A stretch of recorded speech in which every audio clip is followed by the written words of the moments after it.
This is Boxing Tickets NI in association with SB Sports. We're here with the main man of MHD Promotions, Mark Dunlop. Mark, we just finished an incredible start to 2023. You had so many fights that were in Fight of the Year of 2022, and that main event was incredible. Well, as I said, it wasn't a main event, but it was a chief support. But it was a very good contest. I actually genuinely believe that Kevin Cronin won the contest. I was watching it with as a boxing fan, because I have no actually interest in other than watching a good fight, and I thought it was 3 each, and I thought Kevin won the last two. I thought Jamie started to unravel. If I was their team, I wouldn't even be bothered with a rematch, because he's clearly like a different weight division.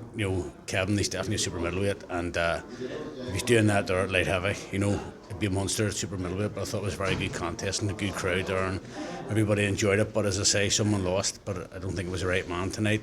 I spoke to the BEI in the ring, and some of them, their supervisor had thought Cronin was winning as well. So let's just see how it goes. But very disappointed. In my eyes, it was a great fight, but not a good ending. I guess that's boxing. I guess that's what people like, obviously, and what they see in the round. Sort of the first two, I guess, were sort of. I guess without seeing the scorecard, it's hard to know. But that's what people like. Obviously, where they like, whether they discredit the holding, obviously the gum shield coming out and things like that. But what is it? But obviously, domestic fights, it keeps delivering. You've every great domestic fight over the last 12 months or so, you've been involved with them. So if you want to have a really good domestic fight, come on a Mark Dunlop show. It's the only way to be. I know, as I said, Kevin Cronin won the fight. He won it clearly, and I think if he had a bit more activity, he would have won clearly. Take nothing away from Jamie. Jamie is a gentleman. I love Jamie. He's been on a couple of my shows. I really like him. But I watched it as a boxing fan tonight, and as I say, I spoke to the BEI and Paul Ryan, and he, as far as I'm aware, was in the same view as mine, that Kevin had won. But look, it's boxing. As I say, I wouldn't bother with a rematch, because he won the fight in my eyes. You know me yourself, I don't do that. What's a rematch going to prove? It's only because it doesn't define the fight. As I say, Jamie won the first. I'd say it was 3-1 after 4, 3 each after 6, and I definitely thought it ended up that Kevin won the last two. He got a second win, and Jamie started to unravel. But we're not the referee, and that's boxing, as you say, Steve. Obviously, Conor Quinn, headline tonight. I thought it was sensational. I guess he's been everything. He's been sensational. So he's obviously joined with you, and you had to wait a long time to get him out. Magnificent by name, magnificent by nature.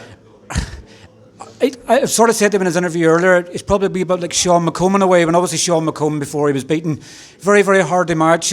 Would it be fair to say it's probably the same for Conor? It's hard to match to see how to get rounds out of him. Obviously you want to have him getting rounds at the moment, but to get rounds out of him, it's just devastating with both hands. No, it's not that he's not hard to match. It's just there's not a great depth of talent at that weight division, so he will move on quickly. But as I say, there's no panic. He is only 24, and it was a real good fight on paper for him, because, as I say, it was Stevie McGuire is a real tough cookie, and let's be honest, Conor only knocked him out of the ring before the stoppage, and it was one-way traffic the whole way. So I think it was fair enough. But as I say, it is what it is. Two, obviously, your other promoted fighters, obviously, in the card, obviously, and both Celtic champions, obviously, Colin Murphy and Owen O'Neill, obviously, were able to sort of, I guess, for Colin, obviously, got a second stoppage, but obviously, for Owen, it was more of a sort of keep busy, obviously. Eubank, as you obviously now call him, but obviously, he was over with Chris Eubank Jr., obviously, laid up in December there. Is it just a case of keeping both of them busy tonight, and then what's the plan sort of for them moving forward? It was the same for everybody. They were all keep busy fights, let's be honest. I'm not going to kid on that it was like anything other than what it was. But as far as Owen's concerned, Owen needs to move back down. He needs to move to welterweight. He's got an incredible engine. He just needs more dedication with the diet, and once he comes down, we'll see what's about there for him. And in terms of Colin, I thought Colin was punch perfect tonight. He was incredible, and that guy was welting. It was, let's be honest, it should have been stopped a wee bit earlier, but because he was taking a pacing. But what I'm saying is, he's a tough guy. John Spencer, and he fought his heart out, and it wasn't ultimately down to. It was down to a real bad cut. But Colin was incredible tonight, and that's what he needs to do. He needs to think more instead of being wild, which he did do, and his defence was incredible. And he showed a bit of showmanship, and it was very good. Yeah. Obviously, two others. Obviously, Jared Hughes. Obviously, you were able to give him his Belfast homecoming, his first fight at home in more than 4 years. Thought he obviously looked very, very good.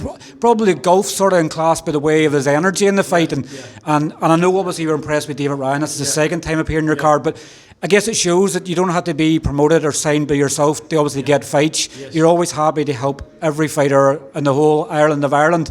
But it's good to see obviously some fighters that's not within the stable. Yeah. Obviously putting on good performances tonight. Well, like as you know, first and foremost, I'm a boxing fan.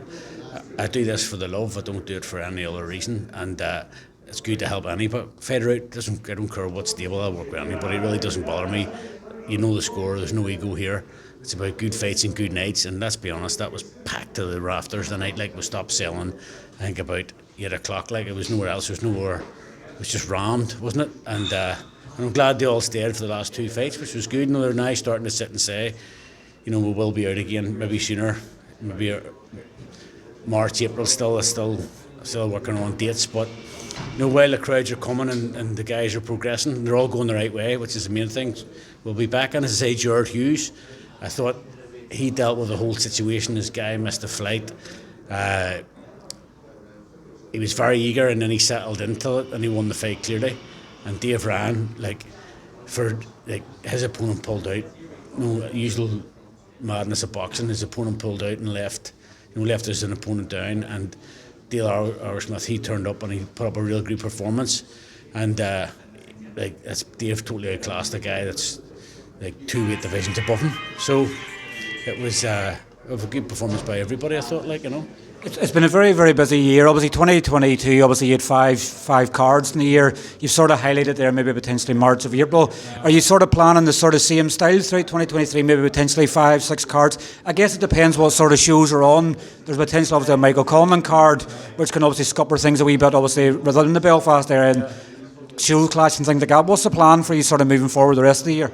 Well, nothing really scuppers me. It hasn't done in 12, 11 years. So I just do my own thing and I work with other promoters. And, if Jamie has a show and he needs a hand, I'm there.